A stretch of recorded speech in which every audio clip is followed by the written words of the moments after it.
Hello and welcome back. I hope you're ready for another episode of Tales from Helheim.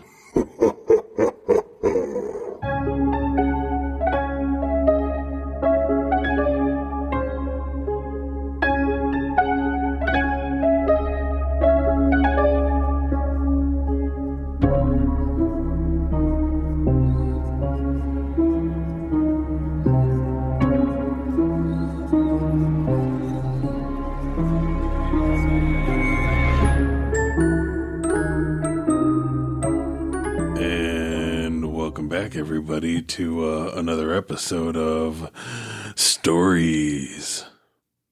That's not what you're gonna confuse them. That's not the name of the podcast. Fuck, I didn't. God damn it! That's what, like 2 weeks in a row.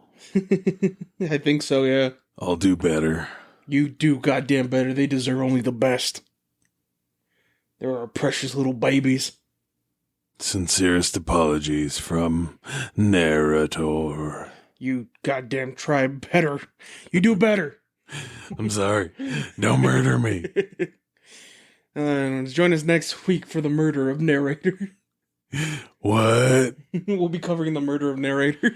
Oh no. Bum bum. Can I'm gonna have to miss that one. I think I'm gonna be sick. Well, you're gonna miss it either way. Now.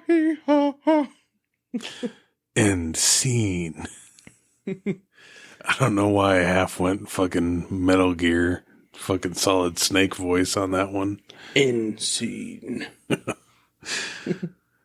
But we do have stuff for you guys today. Some of you will be happy, some of you will be intrigued, and some of you, because it's a wrestler who aren't into that thing, might not like the wrestler part, but the rest is very intriguing, so... Deal with it. No, I'm just kidding.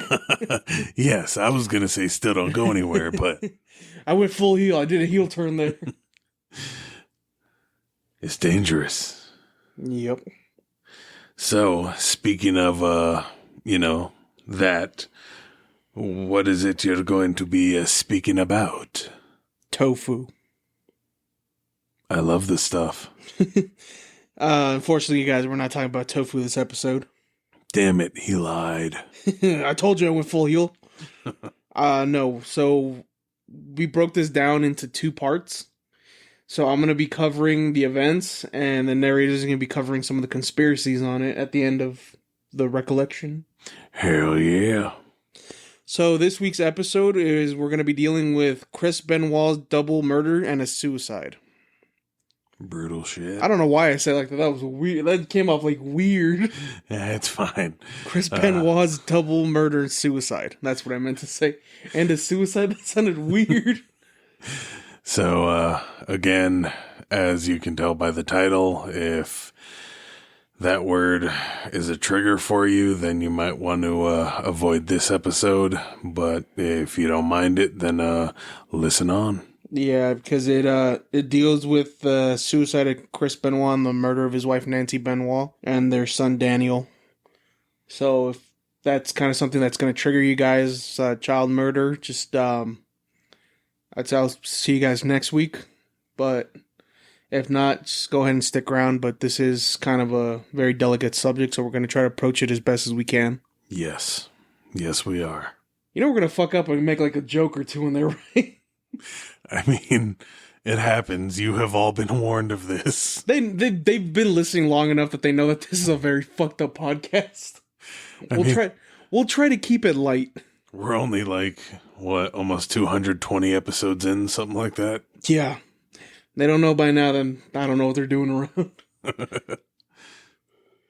Imagine somebody just jumps in and this is the first episode that they hear. Oh, God. I'm sorry, guys. What the hell are they talking about? I just started. I'm new. I don't know what to do. You assholes. Like, listen to the other 200 episodes. It doesn't get any better. Oh, no. If anything, we got tamer. Just a little bit. For now. I mean, what? All right. You ready? I'm ready. Lay it on me. So this is like I said, I'm going to cover the actual, facts of what happened. And then afterwards, we'll come up with some conspiracy theories, all right? Sounds like a plan to me. All right, so this takes place over a 3-day period between June 22nd and June 24th, 2007. All right. Chris Benoit, 40-year-old Canadian professional wrestler employed by World Wrestling Entertainment, murdered his wife Nancy and their 7-year-old son Daniel before hanging himself at their residence in Fayetteville, Georgia. Autopsy results show that Benoit's wife was murdered first, having died of asphyxiation on the night of June 22nd. So like I said, this is going to be over a 3-day period, so just remember that, all right?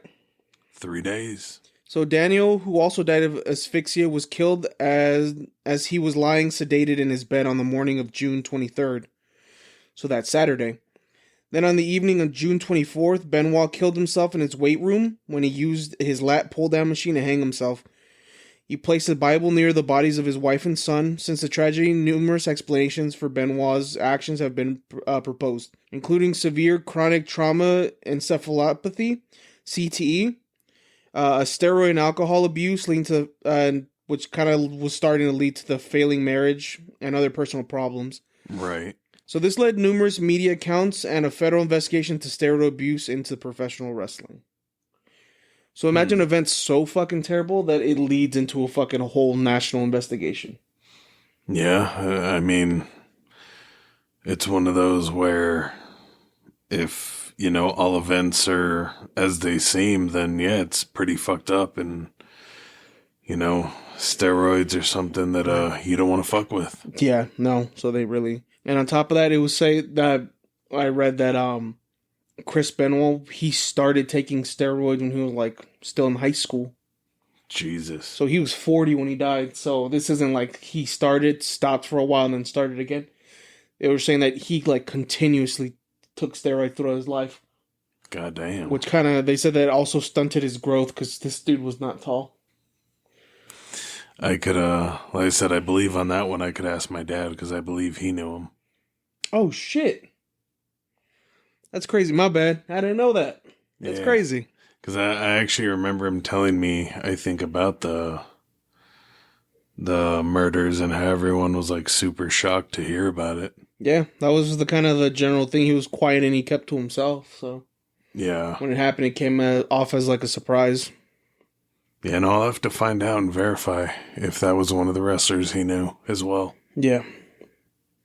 All right, so I'm going to start off with the murder of Nancy Benoit.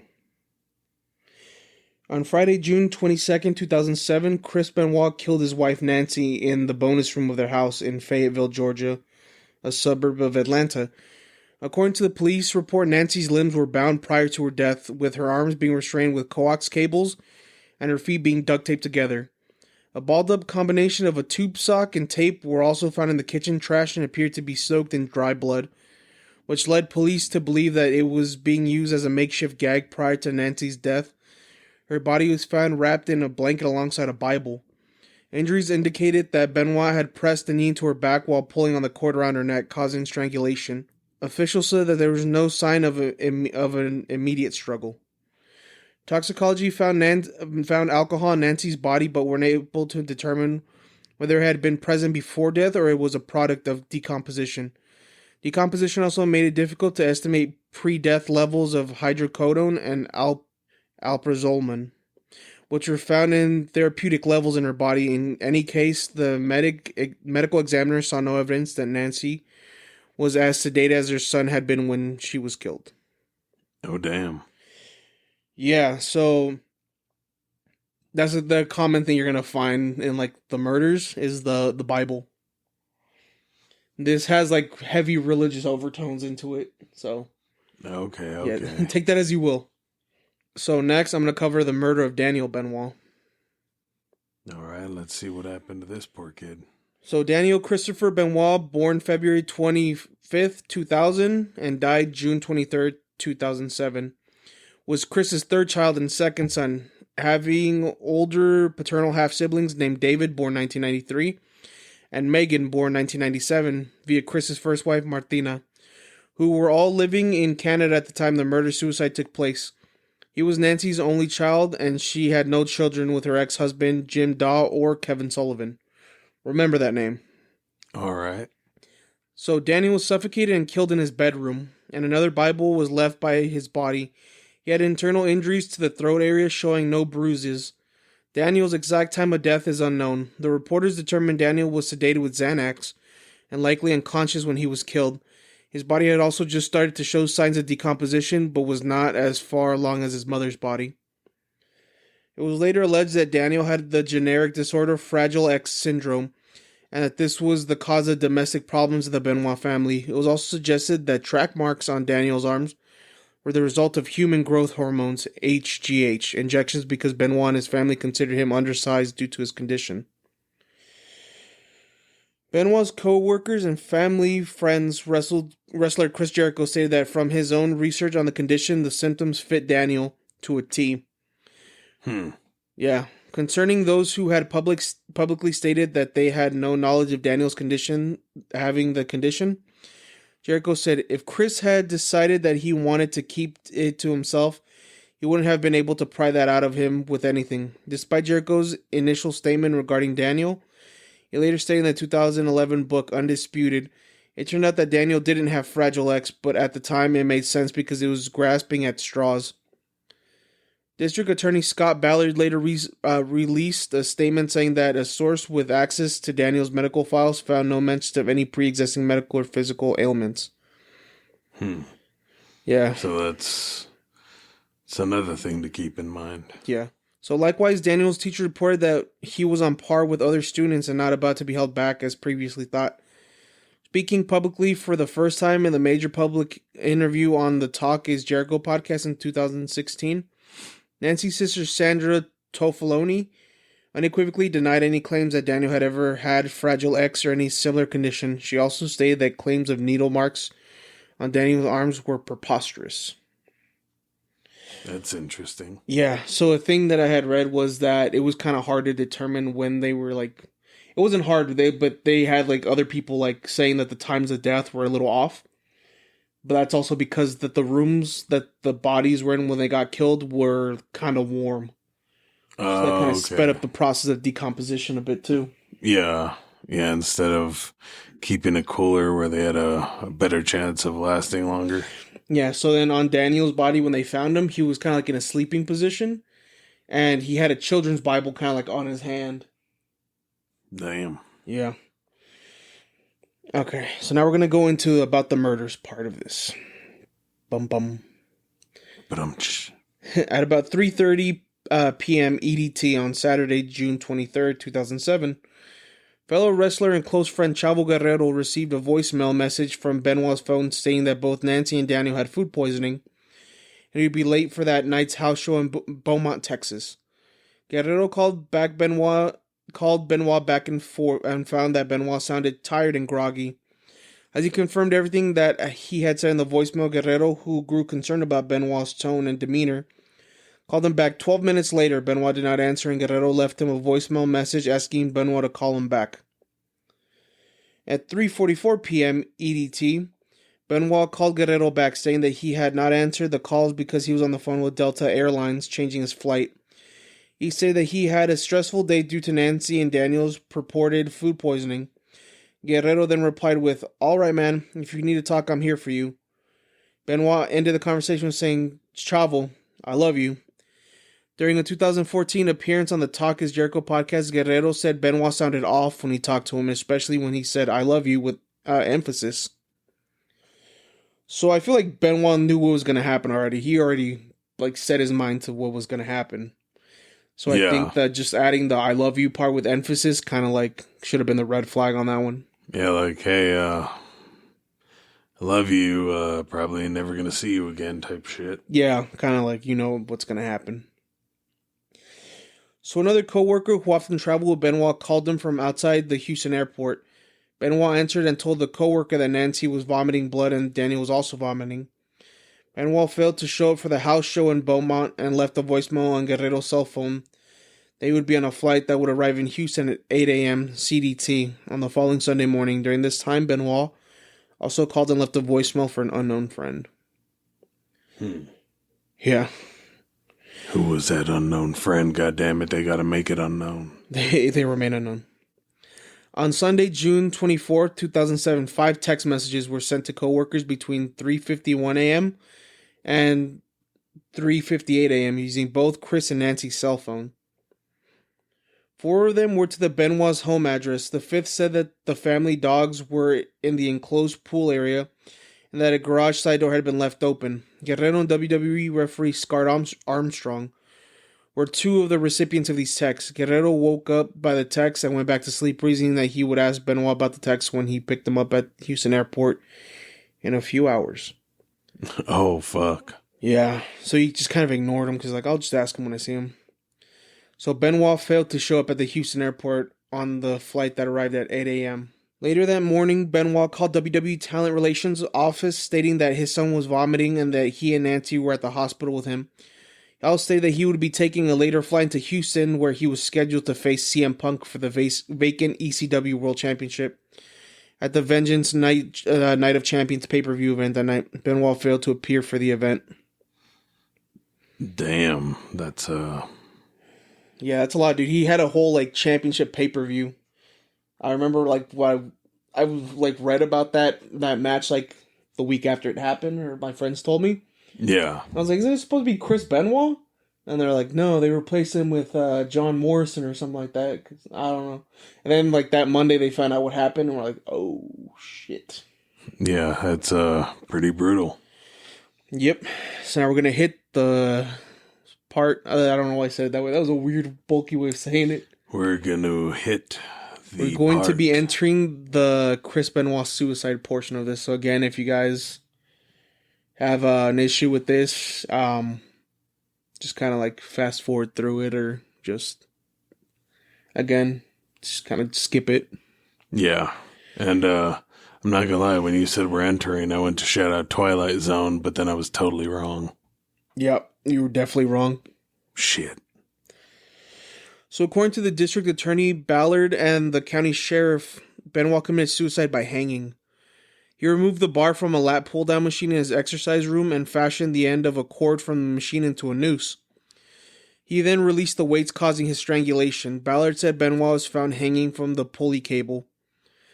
On the 2016 Talk is Jericho podcast, Tofoloni, I'm sorry, I know I'm butchering that name. Yeah, it's fine.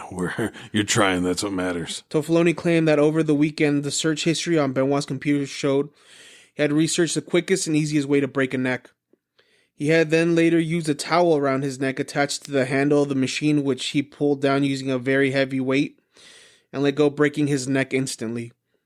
However, the police report done by the Fayette County Sheriff's Office stated he showed no damage to his neck, other than that which came from the cable around his neck. It also stated the only topic he researched on his computer during the time period was the prophet Elijah's resurrection of a dead child. No mention of the claims made by Tofoloni were present in the police report, and his autopsy report made no mention of damage to Benoit's cervical vertebrae, hyoid bone, trachea, or larynx area, further indicating he didn't snap his neck as a manner of suicide. Yeah, so you're already kind of seeing some of the weird shit there. That and suffocation is a hell of a way to go. I know typically, strangulation isn't a way that anybody wants to go. And I know back in the day, why do you think they made the nooses the way they did? That way the body weight falling down and then the rope catching would just snap the neck. So I think that's what he was trying to go to, because I had seen that he had also added an extra weight onto like the weights when he released them. Mm-hmm. So he added a dumbbell to kind of like put more weight on to snap his neck. But then some people are saying like, that's kind of weird, because like, why would you wrap your neck in the cable if you're going to kill yourself anyways? Why would you be concerned about comfort? Yeah. So a lot of people found that weird. And then also in the autopsy, they had found that he had bruises like on his legs and his hands and all that. Yeah. So you would imagine like that's either from his wife or when he strangled his kid, but you have to remember that his son was sedated. And yeah. with his wife, I feel like he caught her by surprise. And she was restrained. Yeah, she was. And then a lot of people also said that when they looked up Elijah, it wasn't like Elijah resurrection of child. It was just the word Elijah in a text message as well. So they didn't know they was referring to Elijah like the prophet, where it said like the resurrection of his son, Yeah. of a dead child, or if it meant Elijah Burke, which is a wrestler which was the last actual like televised match that he had. Oh, okay. Yeah, so people found that real weird too. All right. Definitely sounds like it. Yeah, so now we're gonna go to the discovery of the bodies. So on Monday, June 25th, 2007, WWE wrestlers and executives arrived in Corpus Christi for WWE Raw, which was to take place at American Bank Center. As the early hours of the afternoon progressed and the show got closer to starting, WWE executives were increasingly concerned that they had not heard from Benoit in over 24 hours. Guerrero then showed WWE Vice President of Talent Relations John Laurinaitis, aka Johnny Ace. He used to be a wrestler and now he's kind of in some legal trouble, but we'll get through that at some other point. Oh, God. Yeah. The text that he and Armstrong had received from Chris and Nancy's cell phones in the early hours of Sunday. As some more time progressed without any contact from Benoit, WWE called the Fayetteville Police Department and asked for a welfare check at the Benoit household. After discovering the bodies, and the police notified WWE around 4:15 p.m. CDT, informing them that they had discovered 3 bodies at the Benoit home, and the house was now ruled as a major crime scene.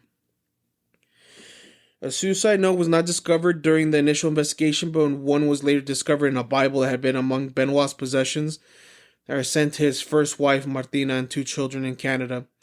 Benoit's father, Michael, said that Chris had left a handwritten notion in there saying, "I'm prepared to leave this earth." However, during a 2020 interview with Chris Van Vliet, Chris's eldest son, David, stated Chris did leave a suicide note and showed no indication anything was wrong in the conversation prior to the tragedy. He also revealed Chris had planned for him to visit from Canada the week following the murders. That's really interesting. Yeah, so you're going to notice a lot of this. It's people saying something, and it's going to be somebody else saying, that's not real. That's not how it happened. Yeah. But on the discovery of the bodies, what happened was that after the welfare check, they weren't able to get into the house. Because Chris Benoit had 2 dogs on the outside, by the pool fencing. Yeah. So they couldn't get inside. So they asked the neighbor if she could get inside and put the dogs away so they can check on them. Mm-hmm. So she got into the house and then she put the dogs away and she kind of walked around to see if she could find anybody. And I think the first person she found was their son that was dead.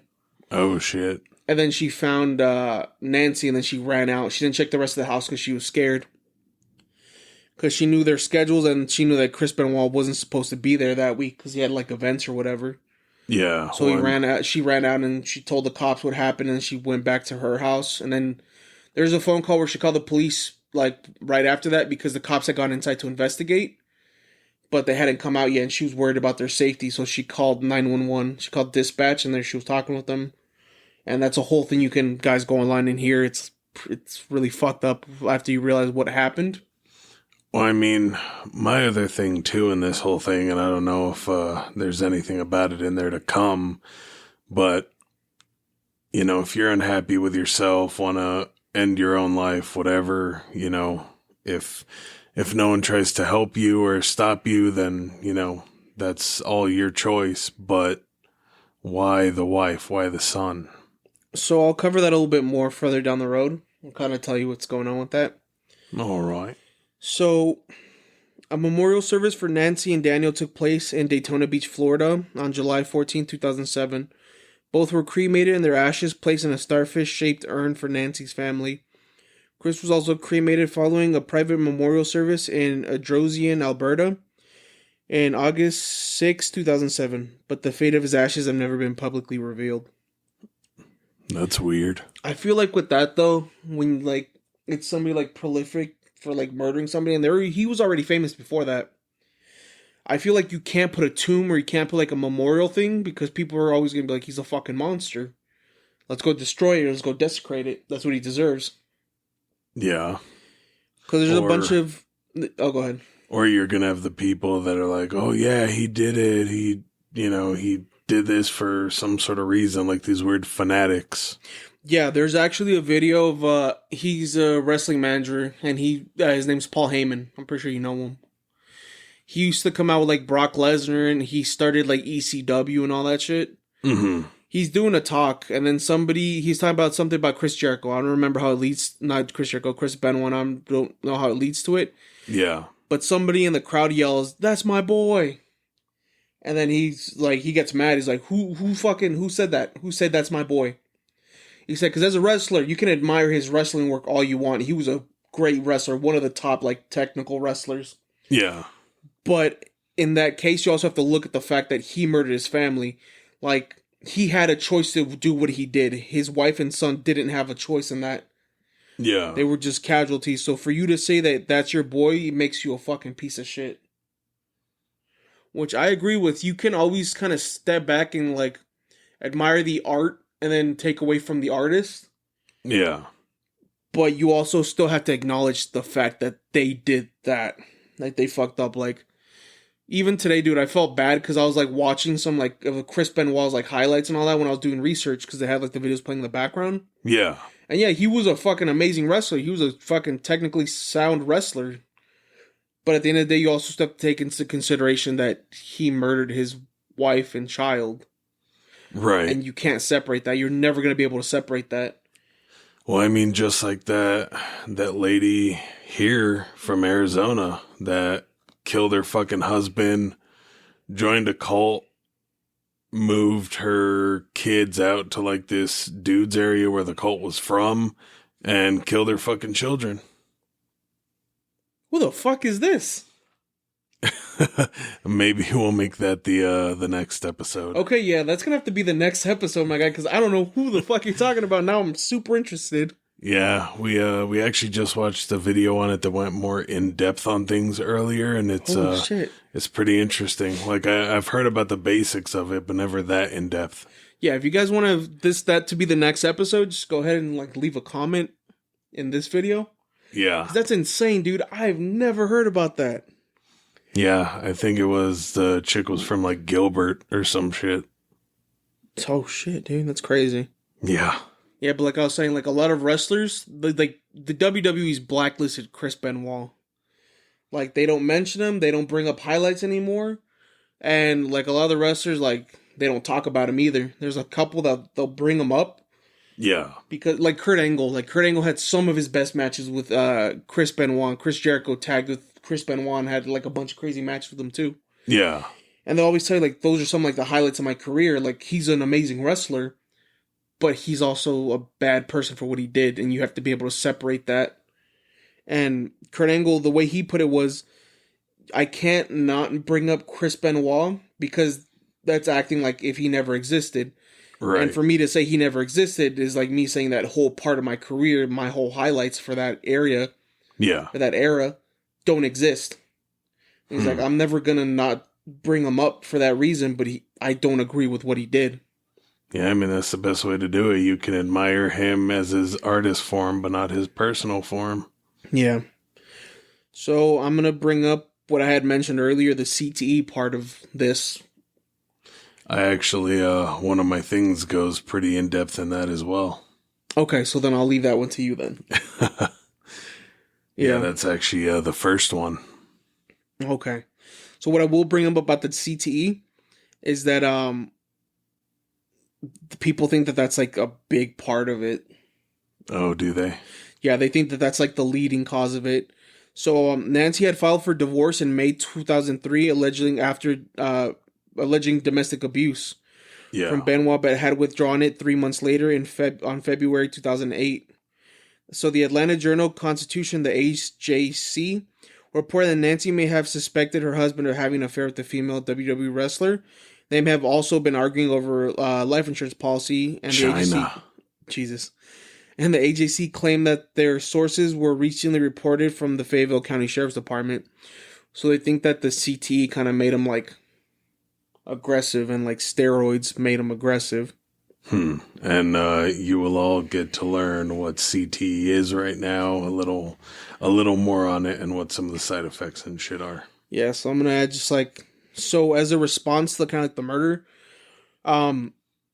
so like it said that they discovered the bodies Monday. Yeah. So what the WWE did was they canceled the whole show for that night, and they turned into like a 3-hour Chris Benoit like tribute.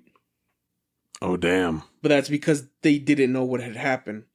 So I got a statement, like the direct statement from Vince McMahon, which is, well, he was the CEO of WWE before he got into some legal trouble as well, which we'll cover at a further later episode. What is up with all these people in their legal trouble? Dude, the two dudes I mentioned, Vince McMahon and John Laurinaitis, it's the same thing. They're involved in the exact same case. Oh, Jesus. Yeah, they, you know what? There's no easy way to bring that part up, so. Who did they diddle? Yeah, that's exactly what it is. Oh, no. Yeah, that's, and then Brock Lesnar got caught up in that too. Oh, fuck. So that's going to be a whole nother episode, guys. Yeah, and, who knows what conspiracies we'll have there. Next, Epstein will be involved. Oh, God. All right. So this is verbatim what was said at the intro of at the beginning of the episode. Ready? I'm ready. So good evening. Tonight, this arena here in Corpus Christi, Texas, was to have been filled to capacity with enthusiastic WWE fans. Tonight's storyline was to have been the alleged demise of my character, Mr. McMahon. However, in reality, WWE superstar Chris Benoit, his wife Nancy, and their son Daniel are dead. Their bodies were discovered this afternoon in their new suburban Atlanta home. The authorities were undergoing an investigation. We here in the WWE can only offer our condolences to the extended family of Chris Benoit. And the only other thing we can do in this moment is tonight pay tribute to Chris Benoit. We will offer you some of the most memorable moments in Chris's professional life. You will hear tonight comments from his peers, those here, his fellow performers, those here who loved Chris and admired him so much. So tonight will be a 3-hour tribute to one of the greatest WWE superstars of all time. Tonight will be a tribute to Chris Benoit. That was Vince McMahon opening Monday Night Raw in Corpus Christi, Texas. Well, damn. Yeah, so then the deaths at Benoit's household were first reported to fans on WWE via the company's mobile alert services and posted to its official website soon after. On its corporate website, the company revealed the following statement. World Wrestling Entertainment was informed today by authorities in Fayetteville County, Georgia, that superstar Chris Benoit, his wife Nancy, and their son were found dead in their home. Authorities are investigating, but no other details are available at this time. So, basically what they had done was they canceled the whole show, and then the whole thing was just like, I remember like watching clips from that as well, which is pretty fucked up watching it now.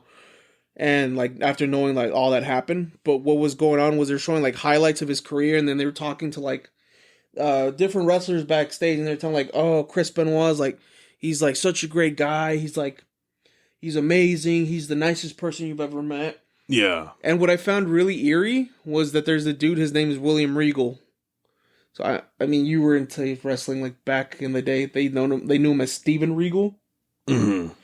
So his interview wasn't like, oh, he's a great guy. It was just purely about like his career, like as a worker. He didn't say anything about him. Yeah. Like a lot of people are like, oh, he's a great father and husband. He's so loving. But his was just like about his wrestling like prowess. Which going back and watching, you're like, did he fucking know something?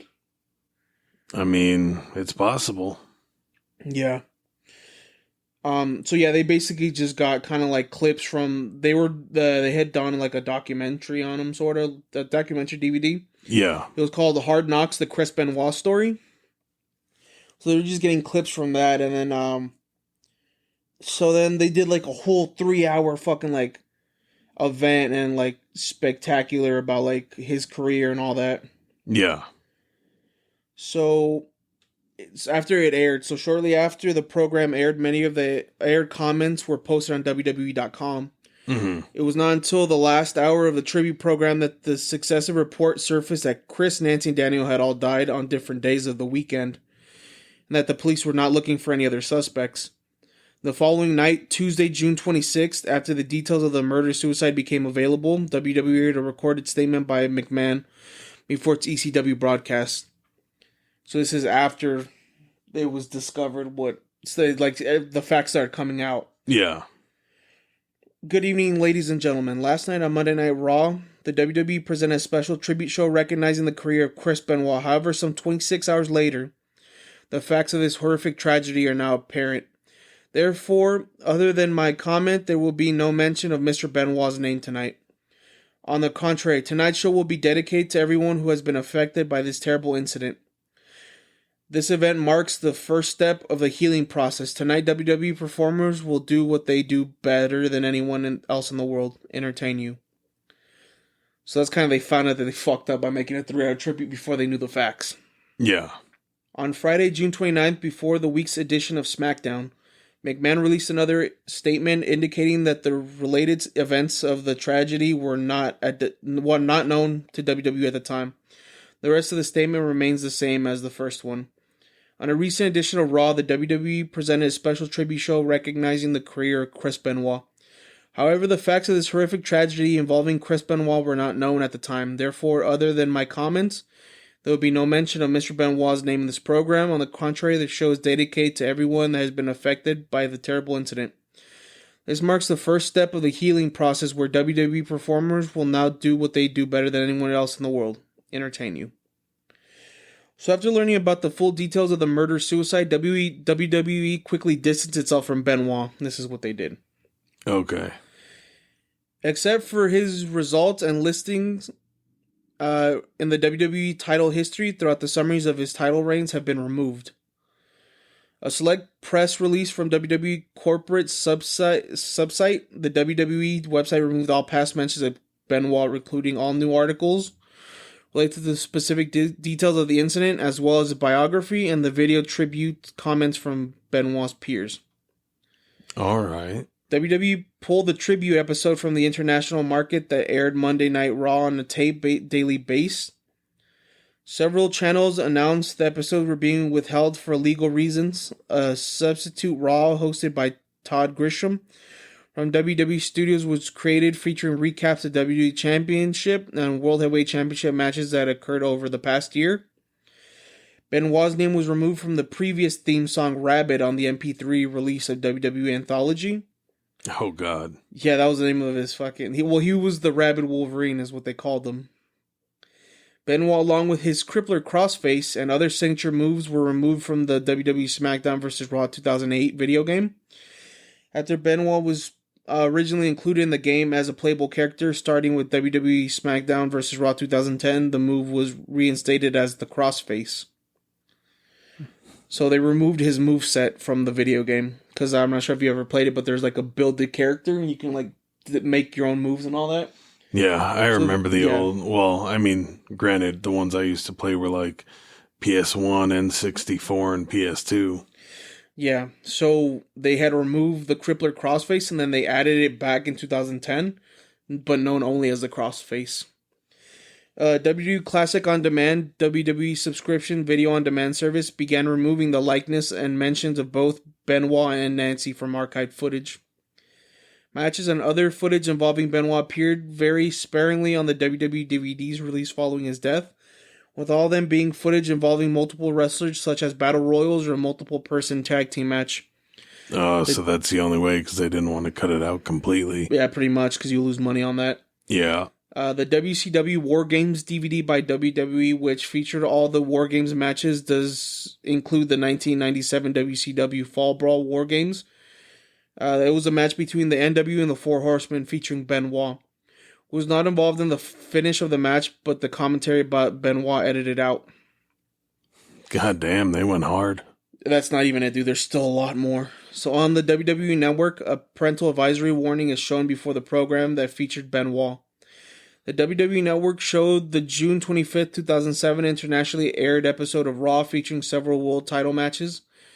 Instead of the original Benoit tribute show, the opening promo for the June 26, 2007 ECW episode with McMahon mentioning Benoit has also been omitted from the broadcast. Several pay-per-view posters that feature Benoit have been replaced with new artwork on the network menu screen. Matches listed for shows and pay-per-views that have Benoit in them don't mention him by name, but instead list his opponents and stipulations. Additionally, entering Benoit's name in the network search function will return with no results. Oh, damn. Yeah, in 2015, Benoit's name was mentioned as part of the WWE Network's Monday Night War series about the fall of WCW. This would be the first time since 2007 that WWE would mention Benoit by name.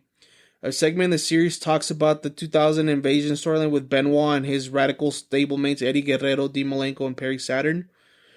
However, barring an establishing shot, Benoit was omitted from all footage and photographs featuring the group. Damn. Canadian rock band Our Lady Peace, who had written Benoit's theme song Whatever in 2001, were asked if they would ever perform the song again in 2012 interview with Huffington Post. Band member Rain Maiden and Steve Mazur responded that they felt they could not given the circumstances of Benoit's death. WWE included the moment when Randy Orton pinned Benoit SummerSlam 2004 to capture his first World Heavyweight Championship in a promotional video for the match between Orton and John Cena at TLC 2013. However, Benoit's face cannot be seen. It was also done in videos for the build-up to Orton's 14th World Championship win against Drew McIntyre in 2020. In Kurt Angle's WWE Hall of Fame video upon his induction in 2017, WWE briefly showed a clip of his match with Benoit. However, the shot in the distance and Benoit's face cannot be seen. Goddamn, so they just completely erased him. Yeah. So on 2020 episode of Raw after SummerSlam, emitting from the WWE's Thunderdome, a fan showed an image of Benoit in a prominently featured position during McIntyre's segment. It was apparently the last picture Benoit taken before his death. What the Thunderdome was basically is during the pandemic when they weren't letting people in and to do anything. Yeah. They had basically gone a bunch of like live Zoom calls at the same time. And they'd put them like if it was people sitting down in the arena. So the whole arena was surrounded by these images. Yeah. And I remember seeing that in one of the shots.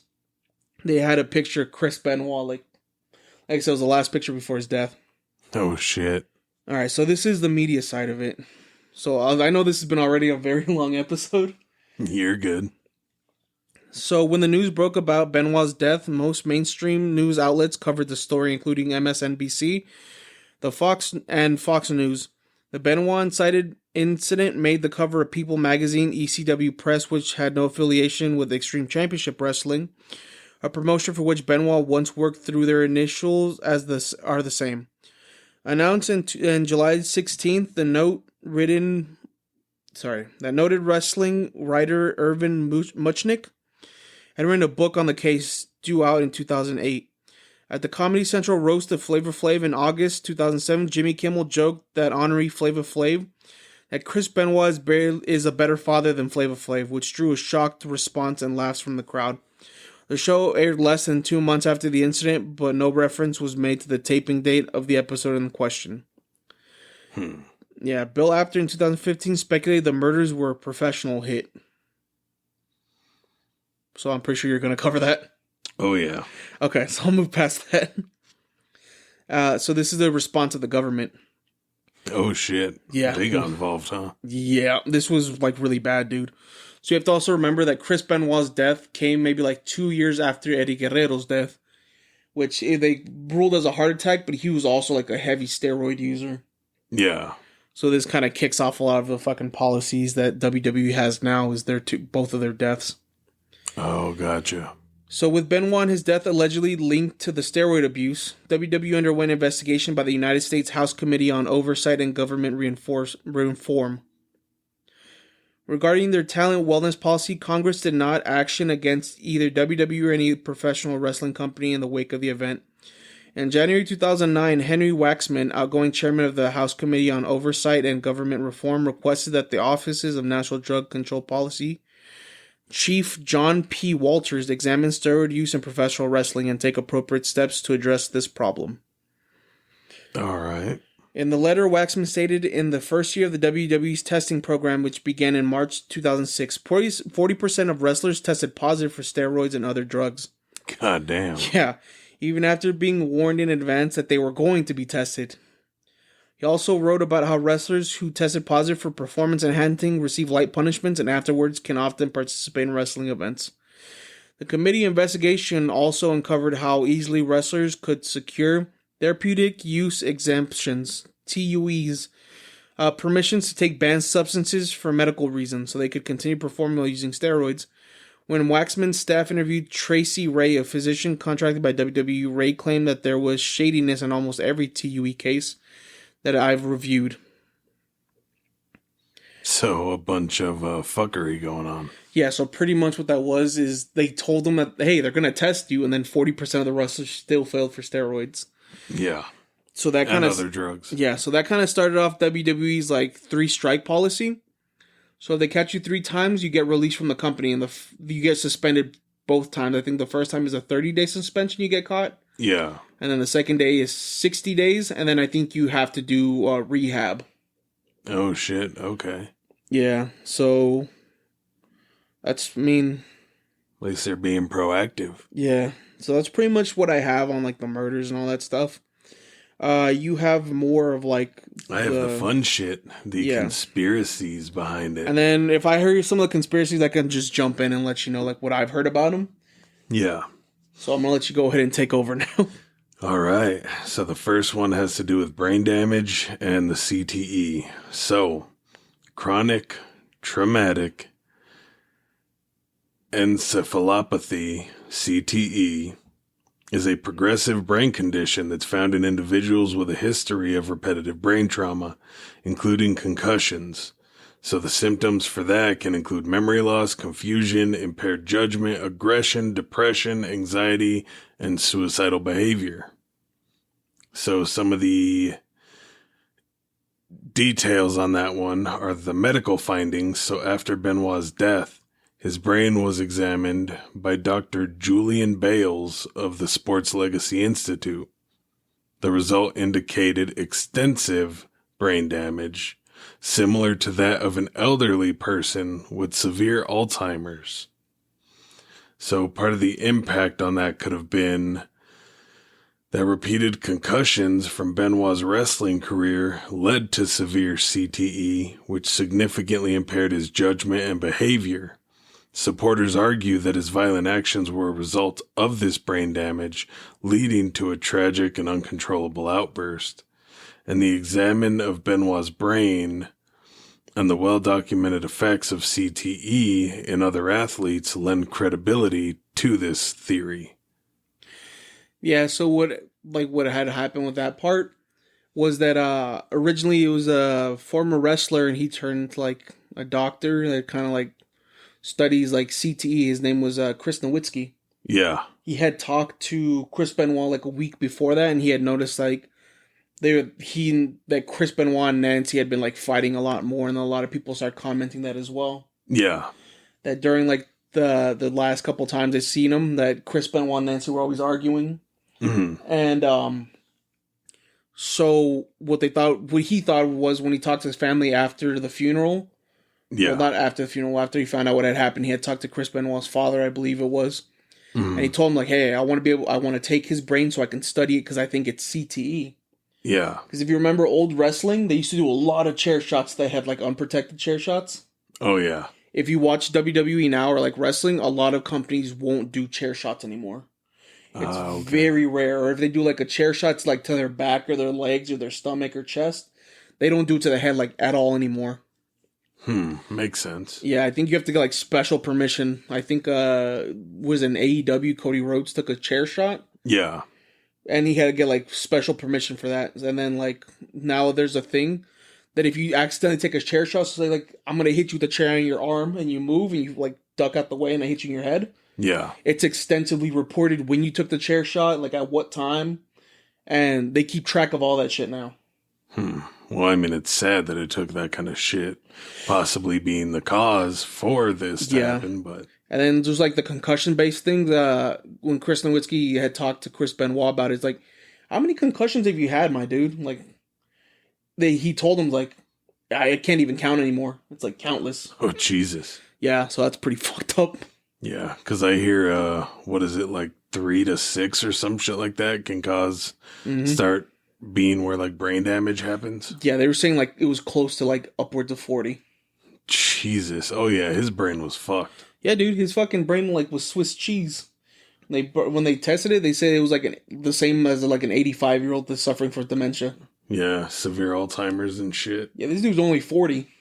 Yeah, that's bad. Oh yeah, it doesn't help that his fucking finishing move was a diving headbutt. Oh yeah, that either. Yeah, they removed that move for the longest time, dude. Like wrestlers are not allowed to do that fucking diving headbutt. Like they do it now a couple times, but to see it as prominently used as Chris Benoit used to use it, it's not a thing anymore. Which again makes sense if that is the cause. Yeah. But there is yet another theory, and this is about drug influence. So Benoit had been using anabolic steroids, which can cause a condition known as roid rage, characterized by aggressive and violent behavior. Mm-hmm. So the details on that one are the toxicology reports. So the toxicology report revealed that Benoit had Xanax, hydrocodone, and an elevated level of testosterone in his system at the time of his death. The testosterone levels suggested he was receiving testosterone replacement therapy, which can be associated with steroid use. And this theory suggests that Benoit's use of steroids combined with other medications contributed to a mental state that could have led to violent actions. But there is a lot of criticism on this, because while steroids can cause mood swings and aggression, many experts argue that the extent of Benoit's actions is not fully explainable by just steroid use alone. Yeah, so like the whole road rage thing, roadhouse, roid rage thing was that when they tested his body, I think they said he had like 3 times the normal like amount of testosterone in his body. Yeah. So that was like a really fucking high up thing there. And then after Nancy's death, they had gone and they pulled out like a safety deposit box that she had. And they took the whole thing and then they found a notebook that had like different like instances of like when she had been abused and like hit and all that. Yeah. But after going back and testing it far enough, they had seen that it was actually from her ex-husband, Chris Sullivan. Oh, damn. Which he was a wrestler. I'll tell you about that after all this stuff. Okay. I'm pretty sure because you have a theory on that as well. Yeah. I'll jump into that when you hit that theory. But and then after that, when it said that Nancy had filed for divorce, it was partially because people were thinking that it was because Chris was hitting her. Oh, okay. Yeah, so that was kind of like a part of it. Well, that brings me to theory 3, which is foul play. So some believe that Benoit and his family were murdered by someone else and that the crime scene was staged to look like a murder-suicide. So some of the details are the inconsistencies. The initial police reports contain several inconsistencies, including a claim that Benoit's wife Nancy had died a few days before Benoit, which was later corrected. These inconsistencies have fueled suspicion. The theory suggests that someone in the wrestling industry or with connections to it might have had motive to kill the family. This could be related to personal vendettas, business conflicts, or other unknown factors. But there is a lot of skepticism saying that, because there's no concrete evidence to support this theory, it is largely based on speculation and mistrust of the official narrative.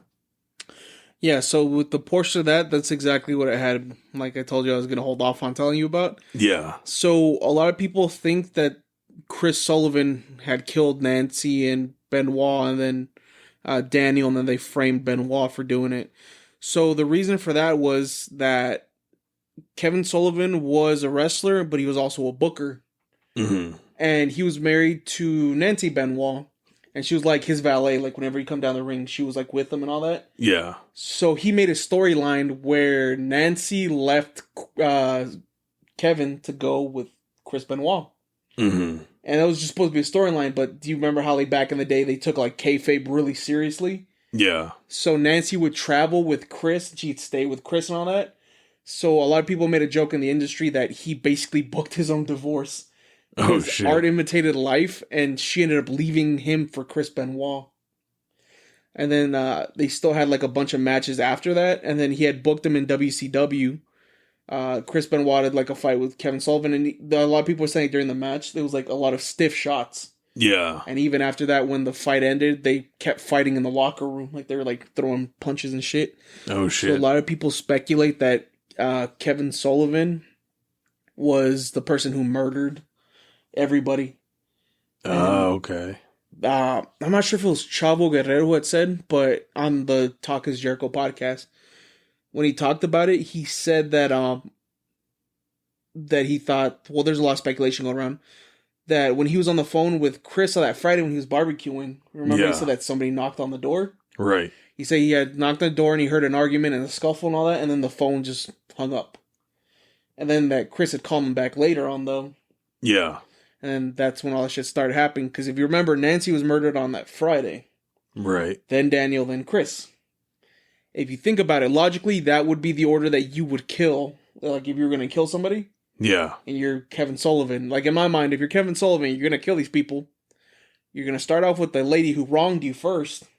Yeah. Then you're going to kill the kid. So Chris Benoit has to, like, know, like, I killed your son and your wife.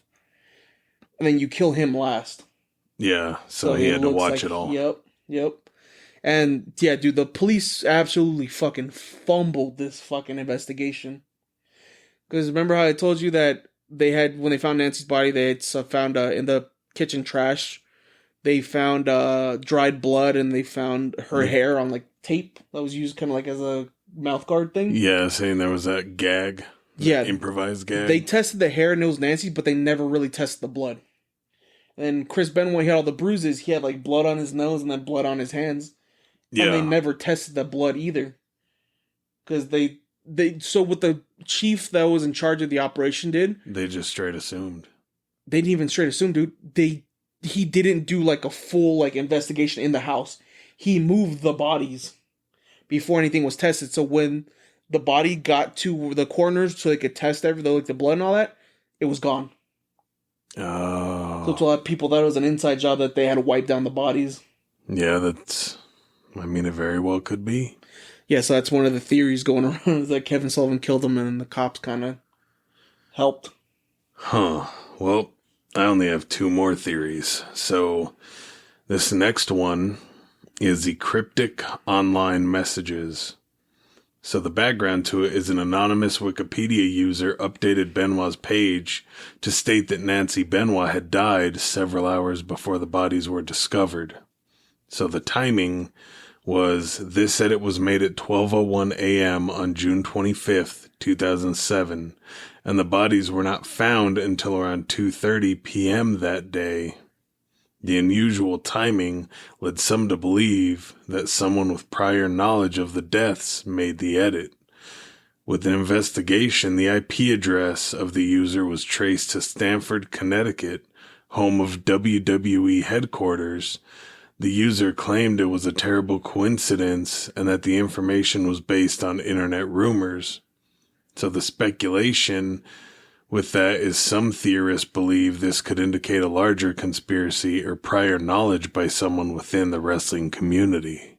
Yeah, I've seen that one too. That's fucking trippy because the whole fucking thing with that is that he made that post hours before anything was even known. Like even before they suspect anything, because they didn't think anything happened until like Sunday morning. Yeah. So that's when it was Monday, I think, is when they had called down to do the wellness check. Right.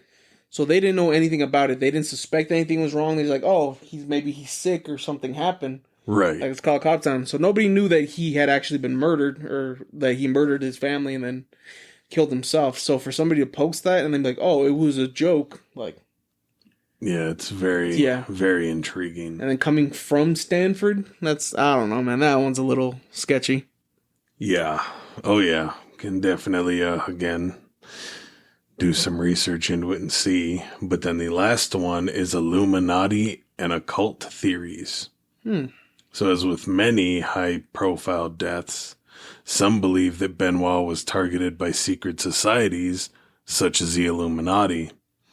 So the occult symbolism, proponents of this theory often point to supposed cult symbolism and rituals in the wrestling world, suggesting that Benoit was either a member or a victim targeted by these groups.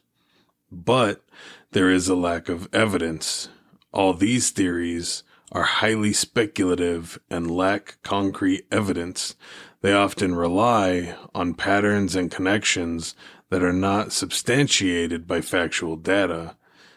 So these theories reflect a broader societal fear and fascination with secret societies and conspiracies rather than offering a plausible explanation for the tragedy.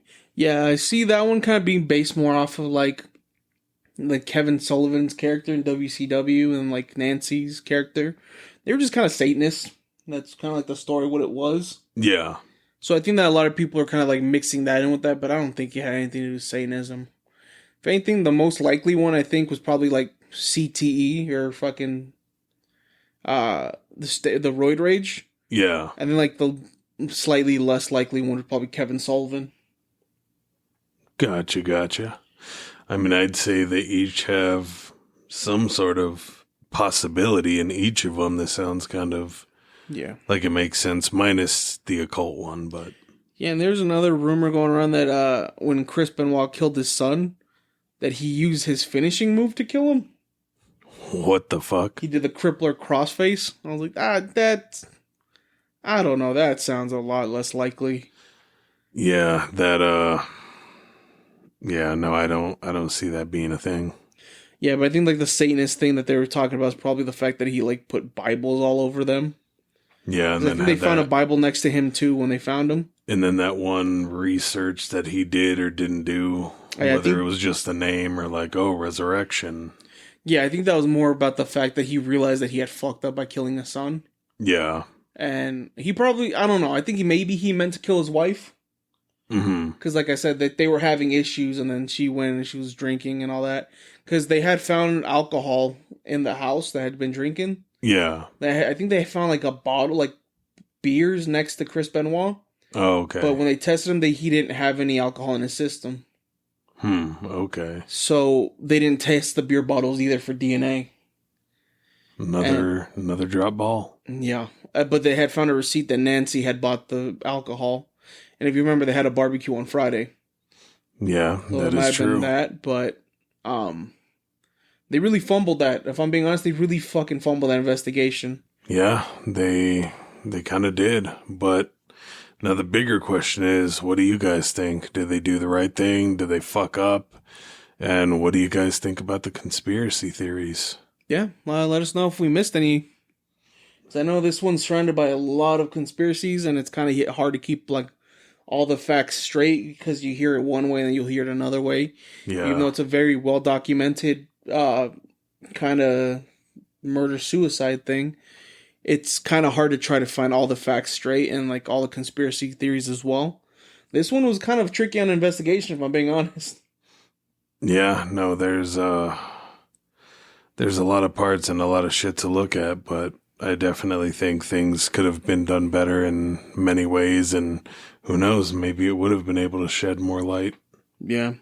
So at the end of the day, do you think he did it? I mean, I would believe more into the fact that he was part of it, but I also, I don't know, some of the, we've seen, things be setups and discovered, 10 years later, 20 years later, 30 years later, so it's really hard to say, but I could definitely lean more towards brain damage and shit playing a role in that kind of thing. Like his reality just snapped. Yeah, because that Chris Nowitzki guy who did like the tested his brain and all that for the CTE. Yeah. He said, yeah, this wasn't the Chris Benoit you knew. Like, this isn't like the same guy. Like, he was like out of it. His brain wasn't working properly.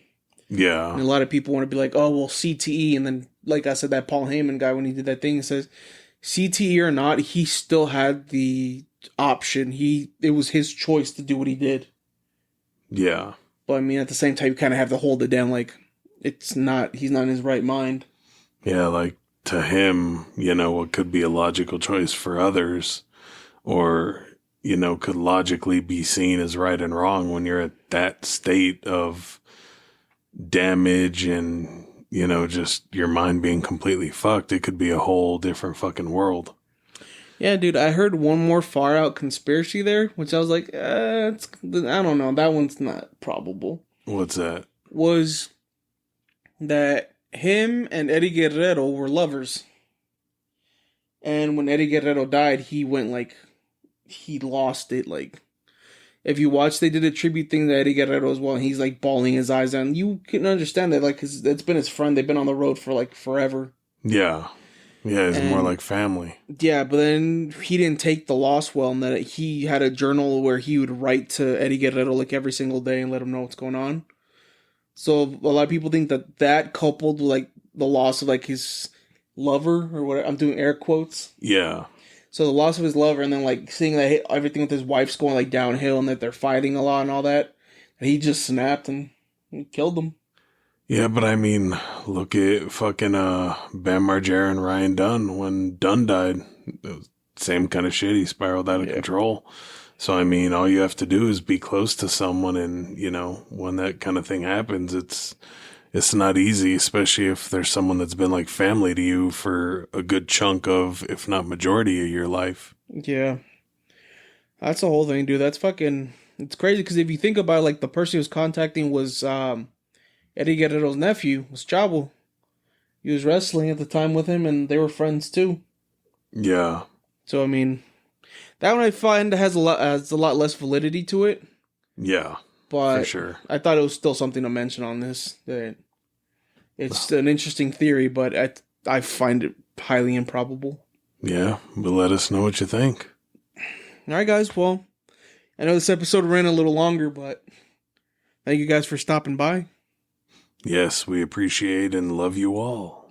We'll see you guys next time in Helheim.